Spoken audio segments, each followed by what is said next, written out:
Hello, Hello, this is Brian. Brian. Hi, Brian.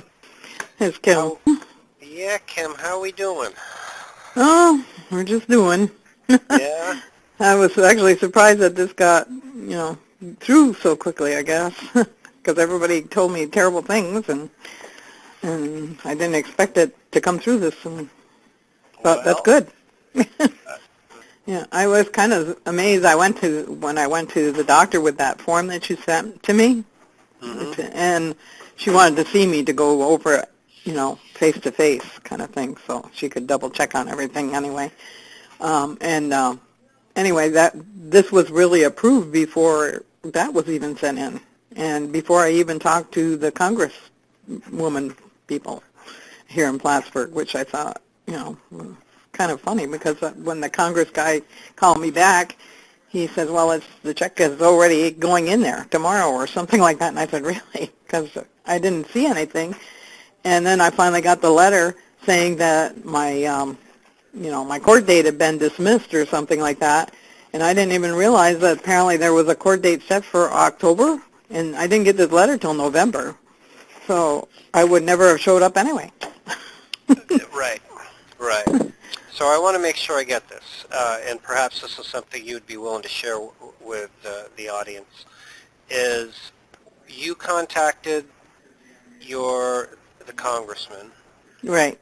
It was a congresswoman here, yeah. Congresswoman. Elise Stefanik. Okay.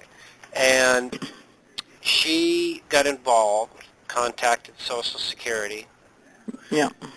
And from that time that you placed the call and had your congresswoman get involved, when was the next communication? I'm sure I have this in our notes, but Well, it's strange, like I said, because I got this letter from Social Security saying that it had been approved after I found out from this Joshua guy Jonathan, his name is Jonathan at Elise Stefanik's office, that it had already been approved and that the claim was already going in my checking account the next day.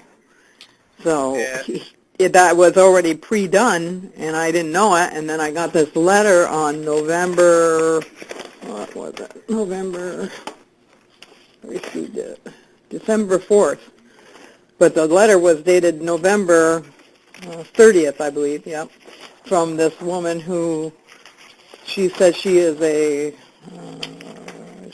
you got this letter too, administrative law judge, dated the 30th of November. So they had already settled on all this, unbeknownst to me, unbeknownst to my going to the doctors or following up with my assemblywoman. So they had already decided this ahead of that. So why didn't we know anything about that? Before the congresswoman was involved? Yeah. Oh, I see. Okay. Because you said it, because in her third paragraph, an order of dismissal that she sent to me, she says, therefore I dismiss your request for a hearing of October 26, 2018. Well, I didn't even know anything about the hearing date of October 26. So. And what date did you call the congresswoman? I called them, let's see, I got some letters in the mail from them on the 11th of, I called them the beginning of December. It was like the 4th of December. Okay. So it wasn't the congresswoman then, it was the appeal. Yeah, whatever you guys did. Right. Unbeknownst to me, I didn't know about this October deal because I thought we were waiting like until October 2020, the way it looked, Yeah. Because that was like an estimated date. But then all along it was October this past year. So, but if anybody needed to, because they were very good. I called Washington first, and Washington said, well, let me get in contact with my Plattsburgh office, and they'll have somebody call you back within 2 days. Well, it wasn't even 2 hours, Brian, and they called me back. This guy was very nice. It's Jonathan Carmen. He's on Durkee Street, and, of course, the Social Security office is right there next to him. So. Oh, how convenient.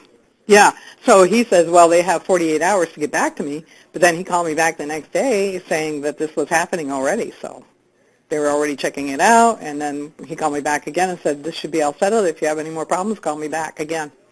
Because I guess that's what I would suggest is, like, even if you wanted to do that, tell them ahead of time to try and, get the letter from their doctor or something, and then call, and maybe at the same time get the thing from the assembly people. I guess that Billy Boyd, I guess, is good too. My sister-in-law told me that. Okay.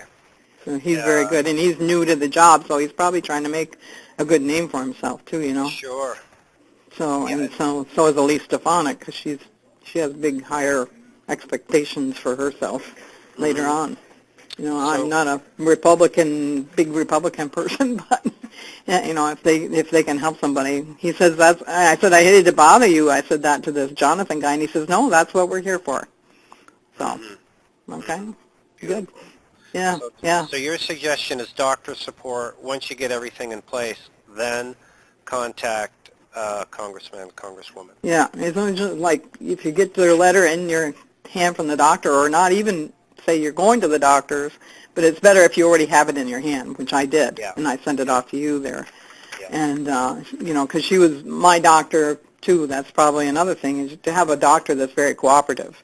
And this one is. And she even said to me, she says, they probably won't be able to read my writing. They're probably going to want to call me. Because, she says they've called me a lot. So I guess it's to find a good doctor first. That's what I would suggest to somebody. Find a good doctor that understands your issues and will support them.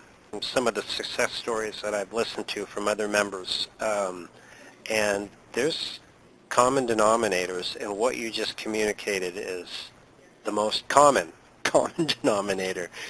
No, I really appreciate all the help you did give me. And what we did do that should make a difference, and perhaps did make a difference, is the team here went through the medicals, and they wrote a brief and referenced your medicals. Like the summary of the brief read, an individual who alleges disability due to physical restrictions from not being able to lay down, sit back, or even walk without legs giving out, and unable to breathe normally.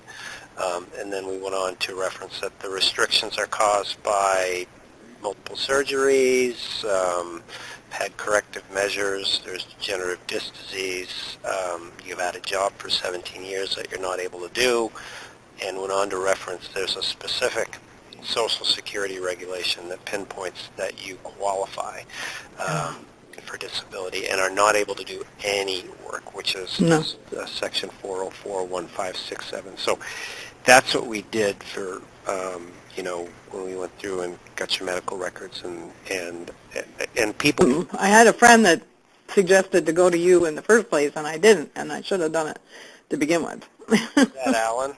Yes. Yeah. I should have suggested, he says, I told you should go there. And I said, well, okay. So I thought I'd do it this way, and it wasn't the good way. I know now. Well, thank you for everything. I can't, tell you how much I appreciate it all. Oh, well, that means a lot. Yeah. Yeah. Made a difference, that's for sure.